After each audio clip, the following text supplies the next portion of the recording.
এছাৰৰ ওপৰত মই এটাই কথা এতিয়া ক'ব খুজিছোঁ আমাৰ কংগ্ৰেছ দলে সিদিনা যিখন অল পাৰ্টি মিটিং হৈ গ'ল তাত আমি এই কথাটো স্পষ্টভাৱে আমি কৈছোঁ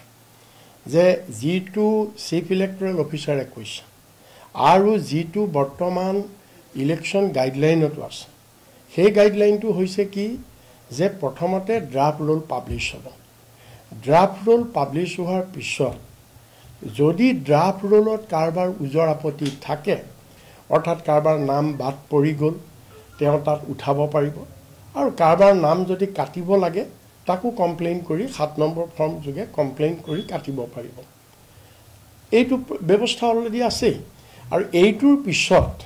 ফাইনেল ভোটাৰ লিষ্টখন ওলাই যায় ফাইনেল ভোটাৰ লিষ্ট ওলাই যোৱাৰ পিছত এতিয়া আমাৰ অসমত যিটো শিডিউল দিছে এই শিডিউলটোৰ মতে 27 ডিসেম্বৰত ড্ৰাফ্ট ৰুল ওলাব আৰু 27 ডিসেম্বৰত ড্ৰাফ্ট ৰুল ওলোৱাৰ পিছত 27 ডিসেম্বৰৰ পৰা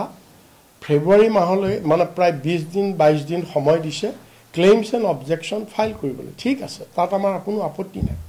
আৰু 10 ফেব্ৰুৱাৰীৰ দিনাখন ফাইনেল ভোটাৰ লিষ্ট ওলাব এতিয়া প্ৰশ্নটো আহিছে ইলেকশ্যন কমিছনে এই দফাটোৰ গয়না লৈ তেওঁলোকে কৈছে যে ফাইনেল ৰোলখন ওলাই যোৱাৰ পাছতো নমিনেশ্যন ফাইল কৰাৰ 10 দিনৰ আগলৈকে ভোটাৰ লিষ্টত নাম ভৰাই থাকিব পাৰিব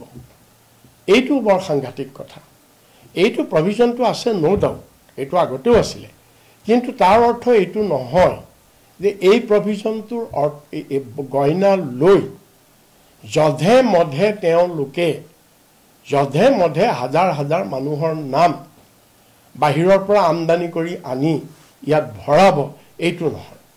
এই প্ৰভিজনটো যদিও আছে ইয়াত এই কথাটোও কৈছে কি কৈছে যে তেনেকুৱা ক্ষেত্ৰত এক্সেপশ্যনেল কেছতহে পাৰিব যধে নহলেতো ড্ৰাফ্ট ৰুল পাব্লিছ কৰিবলৈ দিয়াৰ কোনো দৰকাৰেই নাছিলে ইমান দীঘলীয়া প্ৰচেছ এতিয়া কালিৰ পৰা আৰম্ভ হ'ব ঘৰে ঘৰে যোৱা গতিকে ইমান দীঘলীয়া প্ৰচেছ দি ভোটাৰ লিষ্টখন বনোৱাৰ কোনো দৰকাৰেই নাছিলে যদি সবেই যদি নমিনেশ্যনৰ 10 দিনৰ আগলৈকে নাম ভৰাই থাকিব পাৰে তেতিয়াহ'লেতো কোনো দৰকাৰ নাছিলে এইটো প্ৰচেছৰ সেইটো সবেই নোৱাৰে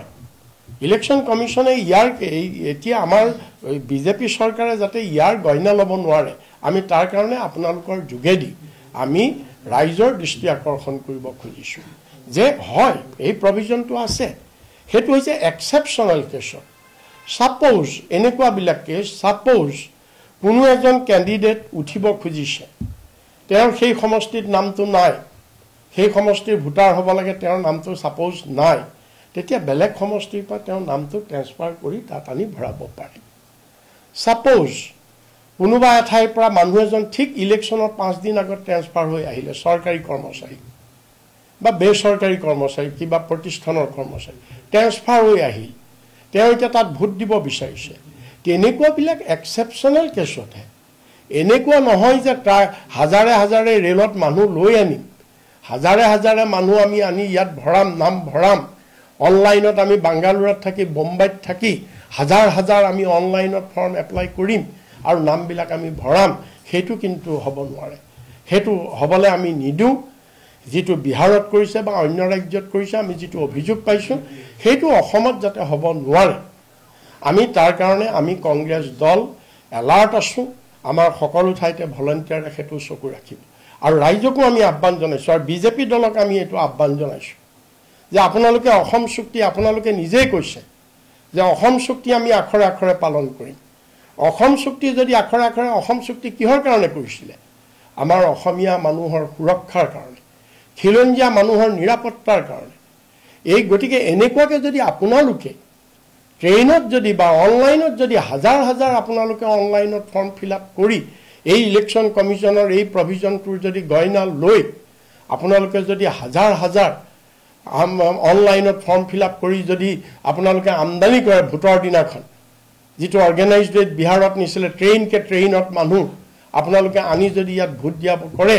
এইটো কিন্তু কেতিয়াও এলাউ কৰা নহ'ব আৰু বিজেপিক আমি এইটো সকীয়াই দিছোঁ যে আপোনালোকে এইটো অসম চুক্তি ভায়লেট হ'ব অসম চুক্তি এইবিলাক কৰিব অসম চুক্তি আমাৰ খিলঞ্জীয়া মানুহৰ নিৰাপত্তা আমাৰ ৰাজনৈতিক অধিকাৰ আমি যদি সাব্যস্ত কৰিব নোৱাৰোঁ তেতিয়াহ'লে অসম চুক্তিৰ অৰ্থ কি থাকিল